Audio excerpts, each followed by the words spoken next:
Olá, meus amigos, minhas amigas, aqui do YouTube, do Facebook, do WhatsApp e das outras mídias sociais, onde tenho postado alguns vídeos abordando diversos temas. Hoje, instado pelas circunstâncias que estamos vivenciando neste momento, no campo familiar, no campo político, no campo social, em todas as instâncias da nossa vivência atual, me despertei para a leitura do Evangelho, buscando um tema ao acaso. E o tema que me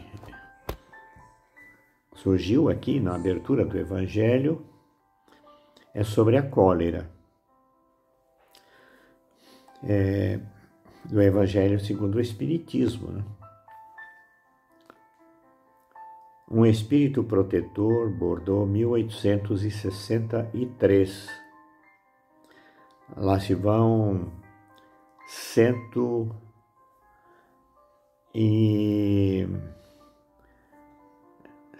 60 e tantos anos. Então vamos à leitura. Os homens levados pelo orgulho julgam-se mais do que são e não conseguem suportar uma comparação que poderia rebaixá-los. Consideram-se bem acima de seus irmãos, seja em conhecimento, seja pela posição social que ocupam, seja até mesmo pelas vantagens materiais de que desfrutam. Por isso, a menor comparação lhes causa irritação e aborrecimento. E o que acontece então? Ficam encolerizados. Procurem a origem desses acessos de demência passageira que fazem com que se igualem aos brutos, perdendo o sangue frio e a razão. Procurem o porquê de tal proceder e quase sempre encontrarão por base o orgulho ferido. É justamente o orgulho ferido que os leva a repelirem, cheios de cólera, os mais sensatos conselhos. Até então, a impaciência, que tem sua causa nas contrariedades fúteis, advém da importância que cada um atribui à sua própria personalidade, perante a qual julgam que tudo e todos devam se curvar. Em sua loucura, o homem colérico volta-se contra tudo, desde a natureza bruta até os objetos que acaba destruindo por não lhe obedecerem. Se em tais momentos ele pudesse ver-se a sangue frio, ou teria medo de si mesmo, ou se acharia bem ridículo. Que julguem por aí a impressão que deve causar nos outros, ainda que seja por respeito a si mesmo, deveria esforçar-se para vencer uma tendência que o torna digno de piedade. Se parasse para pensar, veria que a cólera nada resolve, pois além de lhe alterar a saúde, compromete sua própria vida, fazendo com que ele se torne sua primeira vítima. Além disso, uma outra consideração deveria contê-lo a certeza de que faz infelizes todos aqueles que o cercam. Se ele possui coração, não sentirá remorso. Se ele possui coração, não sentirá remorso em fazer sofrer as criaturas a quem mais ama? E que remorso mortal sentiria se, num acesso de raiva, cometesse um ato do qual viesse que se arrepender pelo resto de sua vida? Em resumo, o homem que possui temperamento colérico não deixa de ter certas qualidades no coração. Entretanto, a cólera pode ser um empecilho para que ele pratique o bem e por levá-lo a praticar o mal. E pode levá-lo a praticar o mal. Isso deve ser suficiente para que ele se esforce em dominá-la. O espírita ainda deve levar em conta uma outra razão.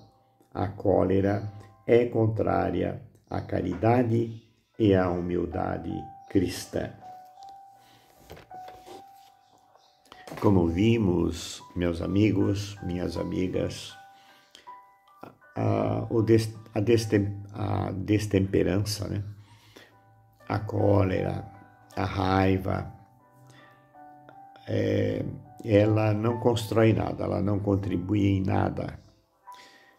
E quem sofre as maiores consequências é o próprio colérico. É aquele que não trabalha para vencer esta tendência maligna, que ela é própria do ser humano.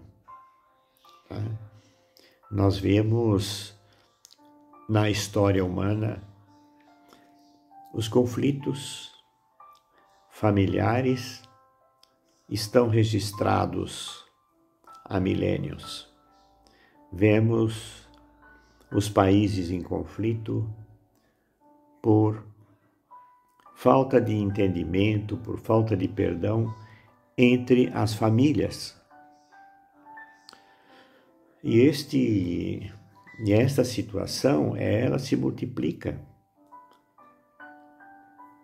Se não dizer em todos os lares, em todos os partidos políticos, em todos os grupos sociais, entre as próprias religiões,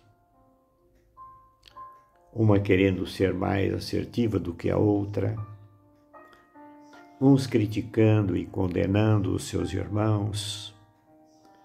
Então, prezados irmãos, esta reflexão para este dia da necessidade de nós trabalharmos a nossa tendência de conflitar com os nossos irmãos, desde a nossa casa, com nossos filhos, nas nossas famílias, com nossos pais, com nossos avós, nossos primos, com nossos tios, tias e todas as pessoas do nosso ramo familiar.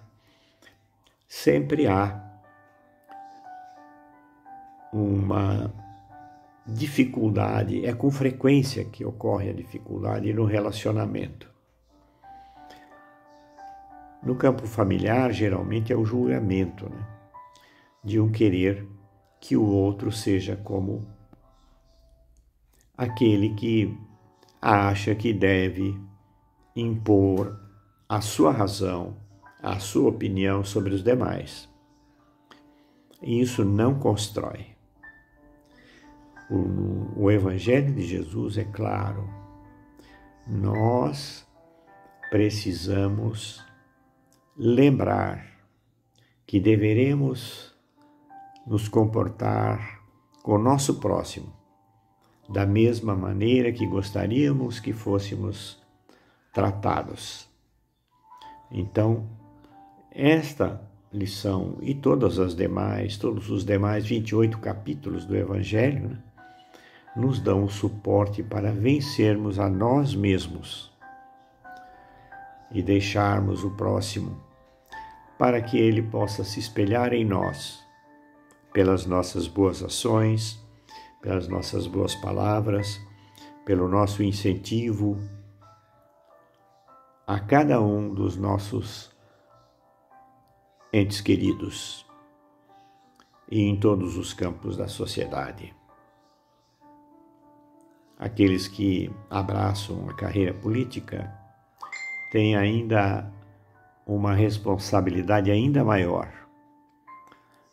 de dar o bom exemplo, as boas atitudes, as boas ações, para que a paz, a harmonia, a prosperidade material, física, mental, energética e espiritual prevaleça em todos os momentos de nossas caminhadas. Fiquem na paz e tenham um ótimo dia.